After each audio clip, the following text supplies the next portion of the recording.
जय श्री बालाजी महाराज, श्री शिवाय नमस्तुभ्यम। ईश्वर की कृपा आप सब पर बनी रहे। आज की वीडियो क्वेश्चन के आंसर के लिए है, जिस क्वेश्चन को मैंने अभी कमेंट बॉक्स में कुछ समय पहले देखा। क्वेश्चन है किसी स्टूडेंट का, जिन्होंने कहा है कि क्या क्लास 10th में आकर भी हैंड राइटिंग का ध्यान रखना होगा, क्या ये ज़रूरी है। और दूसरा क्वेश्चन है उन्हीं का कि नोट्स कैसे बनाते हैं, थोड़ा सा कन्फ्यूज़न है तो उसे क्लियर कीजिए। तो सबसे पहले तो थैंक्स अ लॉट, आपने मेरी पहली वीडियो देखी और मुझे इस लायक समझा कि मैं आपके इन दोनों क्वेश्चंस को आंसर दे पाऊँ। अब आप आंसर सुनिए। फर्स्ट, हेड राइटिंग का ध्यान रखना, इसमें क्लास मायने नहीं रखती। आप सोचिए, वो आपकी एबिलिटी है, आपका प्लस पॉइंट है। आप किसी जॉब में भी जाते हैं, आप जॉब शुरू भी कर देते हैं, काम करते हैं, आया आपका कोई बिजनेस भी है, सोचे, और आपकी राइटिंग बहुत बेहतर है, तो आपके बारे में सामने वाले की धारणा अच्छी ही बनेगी। और आप बहुत गंदा गंदा लिखकर कुछ भी बिल पास करते हैं उनको, या कोई भी अपनी चीज़ लिखकर उनको देते हैं, तो एक माइनस, एक आपका कुछ नेगेटिव उन तक जाएगा। समझने में समय लगेगा सामने वाले को कि आपने लिखा क्या है। तो अपनी राइटिंग हमेशा ही अच्छी रखनी है। दूसरी बात ये भी है, क्लास 10th एक बोर्ड की क्लास है, जिसमें कोई और टीचर्स होते हैं, वो आपकी कॉपीज़ चेक करते हैं। अगर आप बहुत अच्छा लिखेंगे तो ऑटोमेटिकली उन्हें कम ध्यान देना होगा, उनका मन मस्तिष्क भी बड़ा प्रसन्न रहेगा आपकी राइटिंग को देखकर। और अगर वो आपको 10 में से 8 नंबर 7 नंबर देना चाहते थे, तो राइटिंग के ऊपर खुश होकर, इम्प्रेस होकर, बड़े अच्छे मूड में होकर वो आपको 10 में से 10 तक दे सकते हैं। इस बात की भी चांसेस हैं। तो राइटिंग तो बेस्ट होनी ही चाहिए, राइटिंग इम्प्रूव करते रहना चाहिए। और राइटिंग इम्प्रूव करने का सबसे इजी तरीका जो मुझे लगता है वो है आपकी बुक्स। आप अपनी बुक से कॉपी करें, मतलब सबसे इम्पॉर्टेंट है उन लेटर्स, उन अक्षर, उन वर्णमाला पे बने जो आकार है, शेप है, उनकी कॉपी करनी है। आपको एक प्रॉपर शेप देखनी है कि क्या है। बस आपकी राइटिंग खुद ब खुद इम्प्रूव होती जाएगी। उसे कॉपी करते रहें और आप स्पीडली एक अच्छी राइटिंग अपना बैठेंगे। और अगर आपने एक अच्छी राइटिंग अपना ली तो किसी भी क्लास में है, आप कोई मायने नहीं रखता।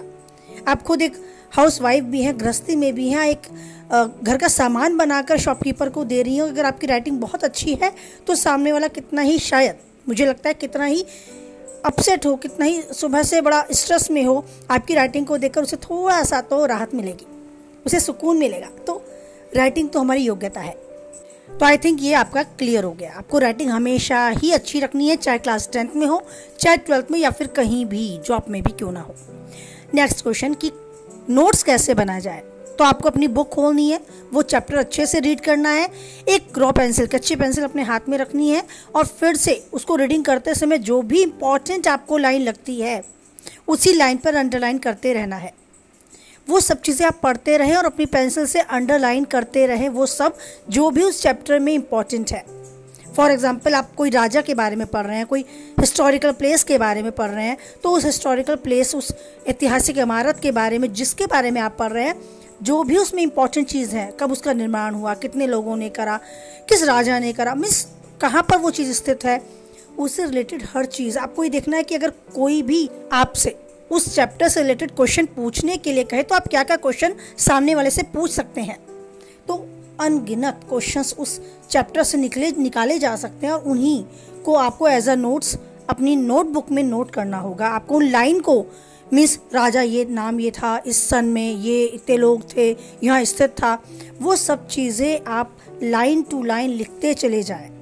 हो सकता है पॉइंट आउट भी करना चाहें तो करें, हेडिंग डालना चाहें तो करें, लेकिन उस चैप्टर से रिलेटेड इम्पॉर्टेंट बातें, सब चीज़ें जो इम्पॉर्टेंट उस चैप्टर में आपको लगती हैं, जिन्हें आपने अंडरलाइन कर लिया है, उन्हें अपनी नोटबुक में नोट करें।